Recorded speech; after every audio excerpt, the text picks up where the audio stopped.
Thanks for coming back to our channel. Today, we talk about something that affects all of us: how to care deeply for others without hurting yourself. We'll talk about why it's important to set limits and give you real statistics and examples you can use right away. Introduction. What this means: think about how you would feel if you loved your family or partner deeply but felt tired, angry, and on the verge of burnout every day. Today, learn how setting loving boundaries can help you keep your energy up without losing touch with others. Statistics show that 37% of adult caregivers experience high levels of burnout, such as exhaustion and emotional impairment.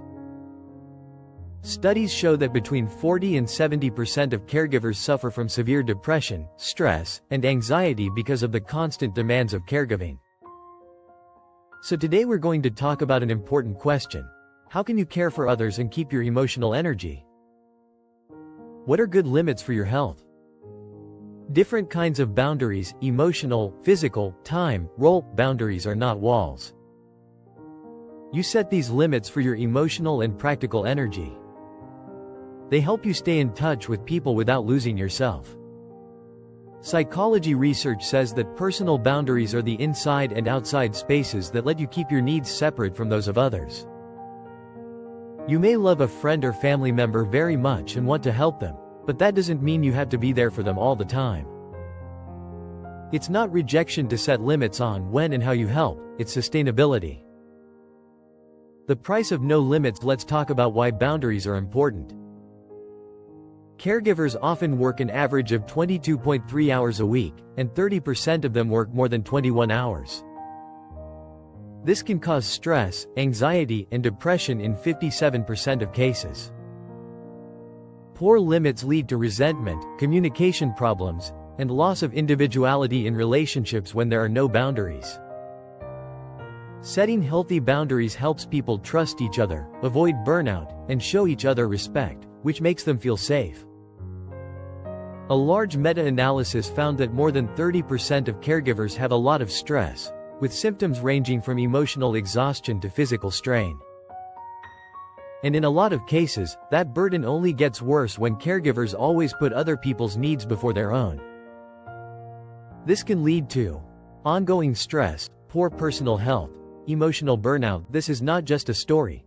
It's a pattern that has been seen in many studies of caregiving. According to the United Spinal Association, a true story. Meet Rena, a daughter who is taking care of her sick father. She spent months answering calls at all hours of the day and night. In the end, she was tired, worried, and couldn't concentrate at work. She made a big change when she decided to only take support calls at certain times of the day and gave some of her chores to her siblings and community services. Rena noticed the following changes in just a few weeks: more energy, better focus at work, better interactions with her father, others. With family. I value family time, but I also need to take care of myself. Let's plan without getting too busy. This respects needs while keeping in touch. With partners. Tuesday nights are for my therapy. I won't share any details unless I want to. It keeps you healthy and earns you respect. These examples show that boundaries make bonds stronger, not weaker. This is the power of boundaries with love, when care is purposeful and not all-consuming. How to set limits with love. How to set boundaries. To get started, here are some useful steps. 1. Know what you can and can't do. Know what you can do without getting in trouble. 2.